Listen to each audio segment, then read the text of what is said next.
क्या हालचाल है। तो आज एक बार फिर तो आ गए हाँ पा इकोनॉमिक्स के महत्वपूर्ण क्वेश्चन लेके हैं। तो अपने चैनल ने सब्सक्राइब कर लियो और लाइक ने दबा दो और सब्सक्राइब वाले बटन ने न्यू कर दो टक टक टक टक टक टक टक टक।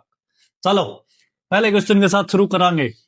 पहला अपना क्वेश्चन है भाई आज का, भारत में मुद्रा प्रणाली है वो किस प्रकार की है। ये बुझिए भाई, भारत में मुद्रा प्रणाली है वो किस प्रकार की है। द्विधातु प्रणाली, दशमलव प्रणाली, सवर्ण प्रणाली या रजत प्रणाली। तो देखो भाई, सब नवेरा है। सब तो पहले हम क्या चाल्या करते, अन्य दो अन्य दस अन्य छह अन्य 20 अन्य बेरान के फिर क्या चाल्या, फिर चला भाई रुपया सिक्का नोट रीब ये न्यू न्यू चाले।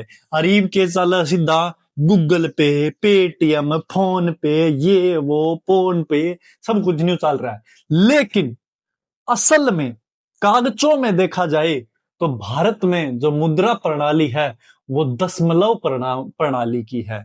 किसकी है? दशमलव प्रणाली की है। तो अपना सही उत्तर आ जाएगा दशमलव प्रणाली। ध्यान रखियो भाई, मुद्रा प्रणाली किस प्रकार की है? दशमलव प्रणाली। अगला क्वेश्चन पे आ जाओ, फटाक दे। चलो भाई अगले पे आते हैं, एक मिनट। हाँ भाई ये आ गया अपना अगला। अर्थशास्त्र का जनक किसे कहा जाता है? के पूछिए भाई, अर्थशास्त्र का जनक है वो किसे कहा जाता है? इसका अर्थशास्त्र का, कल मैंने अर्थशास्त्र के बारे में आपको बताया था, अर्थ का मतलब और शास्त्र का मतलब। तो आज मैं बताऊंगा इसका जनक कौन है, इसका जन्मदाता कौन है, ये किसने शुरू किया। तो अर्थशास्त्र का जनक है एडम स्मिथ, रिकार्डो, कार्ल मार्क्स या केन्स। तो सही उत्तर आ जाएगा भाई एडम स्मिथ। कैसे याद करोगे अर्थशास्त्र के जनक को? एक ऑस्ट्रेलिया का प्लेयर है भाई, तुमने बेरा हो तो कौन है? कौन है जल्दी बता दो। तो वो स्मिथ है। और उस स्मिथ तो तुम याद रख लियो, एडम स्मिथ सही उत्तर थरा आ जाओगा। क्या आ जाओगा? सही उत्तर थरा आ जाओगा एडम स्मिथ। अर्थशास्त्र का जनक जिसको बोला जाता है वो है एडम स्मिथ। अगले क्वेश्चन पर, अदृश्य हाथ, ये मेरा हाथ है, ये मैं इसको पीछे छुपा लूंगा तो ये अदृश्य हो जाएगा, और इसको ऐसे दिखाऊंगा तो ये तुम्हें दिखने लग जाएगा, लेकिन मैं पीछे छुपाऊंगा तो ये छुप गया। इसी को बोलते हैं इनविजिबल हैंड की अवधारणा किसने दी थी? कि भाई अदृश्य हाथ की अवधारणा है वो किसने दी थी? ये भी एडम स्मिथ ने दी थी भाई। किसने दी थी? एडम स्मिथ ने ही दी थी। अदृश्य हाथ, इनविजिबल हैंड की अवधारणा एडम स्मिथ ने दी थी। आगे, भारत में योजना आयोग की स्थापना है वो कब हुई थी? यो मोस्ट इंपोर्टेंट क्वेश्चन बन गया भाई। वो क्यों बन गया भाई? यो तुमने बेरा होगा, योजना आयोग के बारे में क्वेश्चन आते ही रहते हैं, कहीं ना कहीं से टपक ही जाता है आयोग के बारे में। तो भारत में जो योजना आयोग की स्थापना हुई है वो कब हुई थी? 1950 में हुई थी भाई। कब हुई थी? 1950 में। याद क्यों कर रखना है? 19 गुणा 2 48, 48 में 2 और जोड़ दो 50। 1950 इसका सही उत्तर आ जाएगा। क्या करोगे? 19 गुणा 2 48 प्लस 2, 2 गुणा करना है, 2 प्लस करना है, तो 1950 थारा सही उत्तर आ जाएगा। योजना आयोग की स्थापना तुम जिंदगी भर नहीं भूलोगे, या मेरी गारंटी है। अगला आ जाओ, नया आर्थिक सुधार भारत में कब लागू हुआ?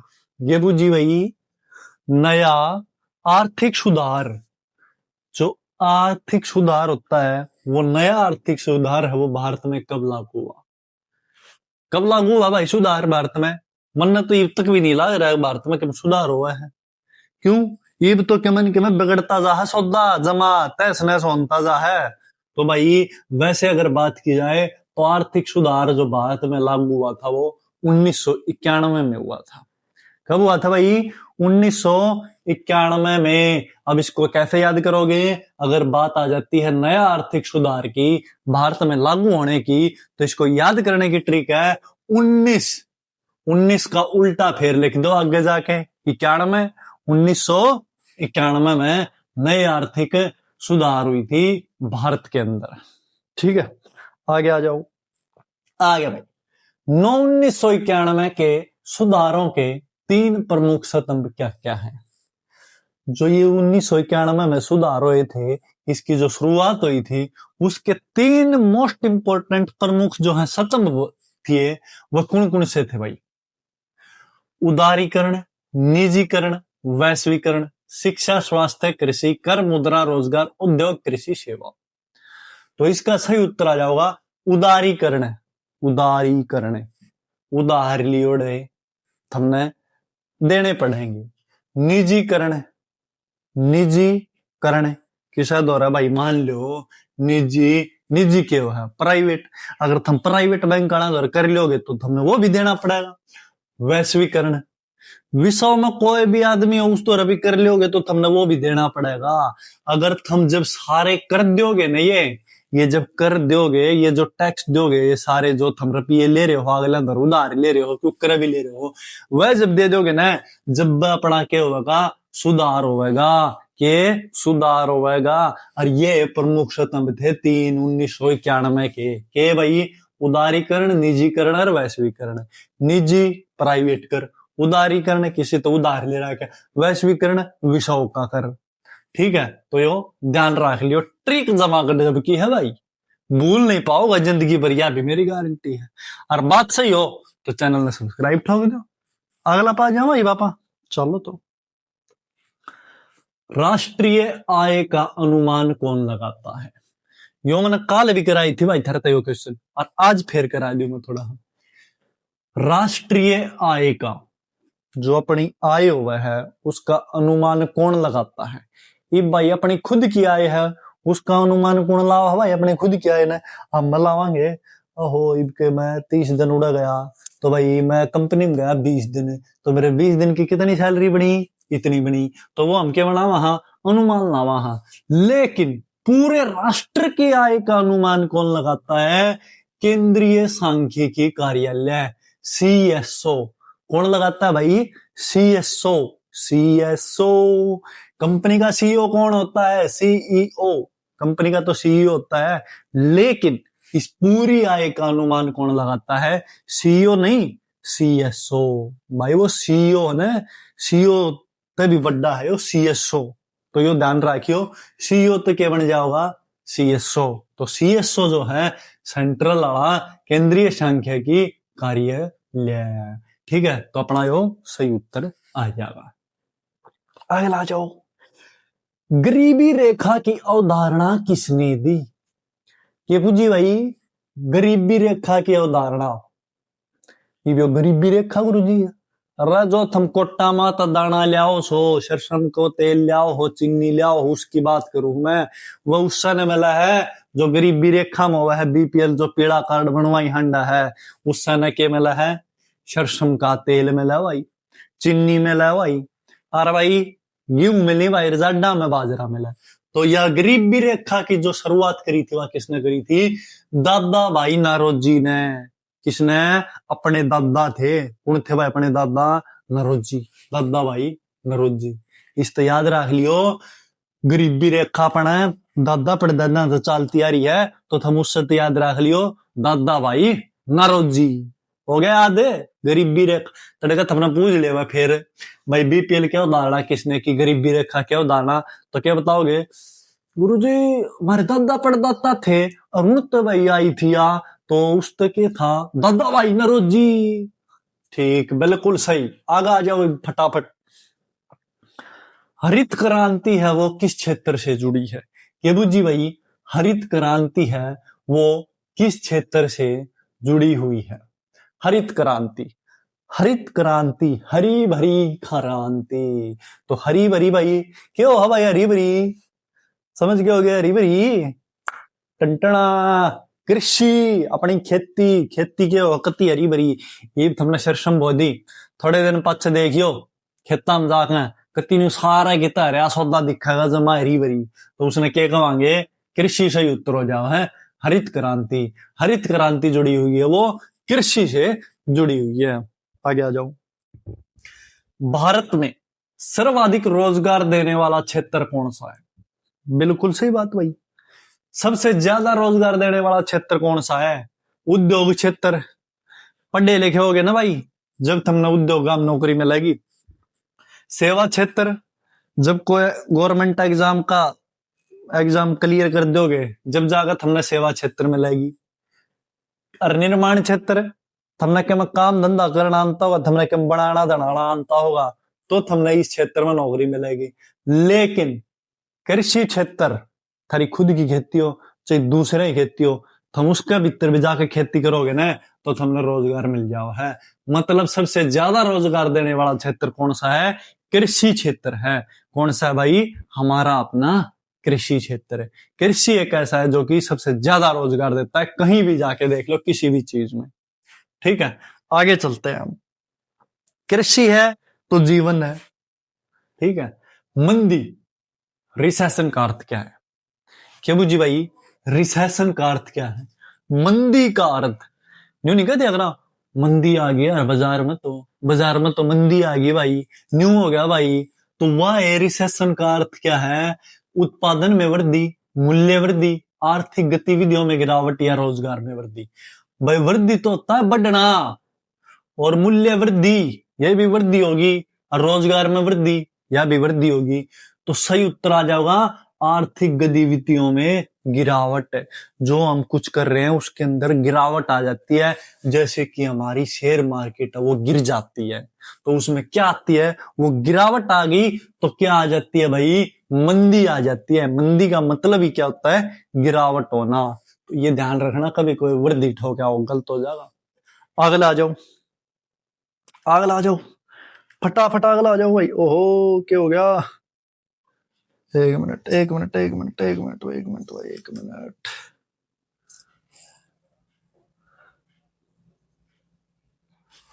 एक मिनट रुकियो भैया जी।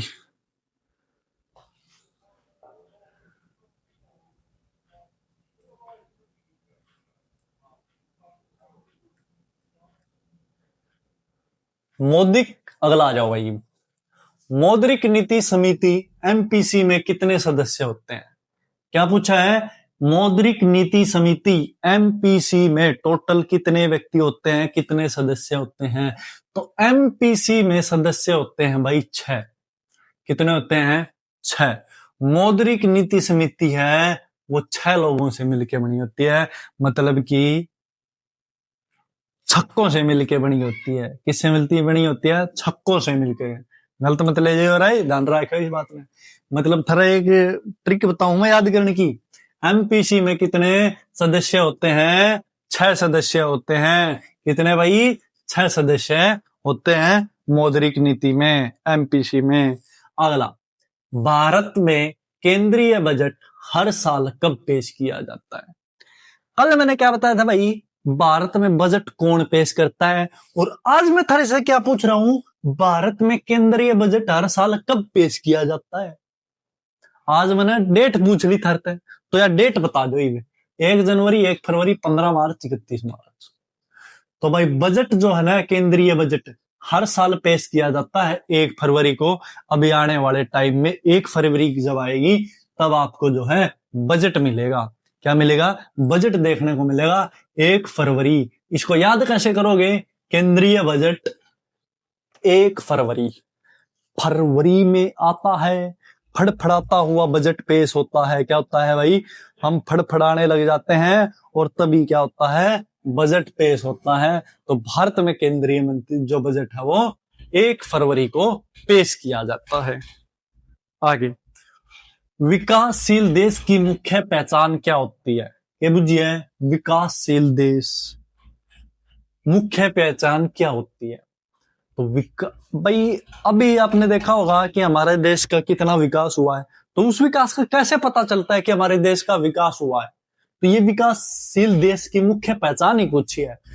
उच्च आय स्तर, उच्च औद्योगिकीकरण, निम्न प्रति व्यक्ति आय या निर्यात प्रधान अर्थव्यवस्था?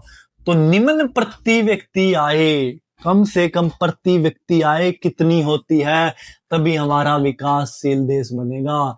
विकासशील देश में हर एक व्यक्ति की आय कितनी है उसके बारे में पता चलता है, तभी हमें पता चलता है कि हमारा देश कितना विकसित हुआ है। अगर भाई कोई कमावे 2 रुपये और कोई कमावे 100 रुपये, ठीक है, तो ये 100 रुपये और 2 रुपये आना कि इन दोनों की एवरेज लकड़ का आ जाओगी मान लो 20 रुपये, तो 20 रुपये के हिसाब से मेरा पट्टेगा कि विकासशील देश होया है, ना कि 100 ते मेरा पट्टा है, ना कि 2 ते मेरा पट्टा है।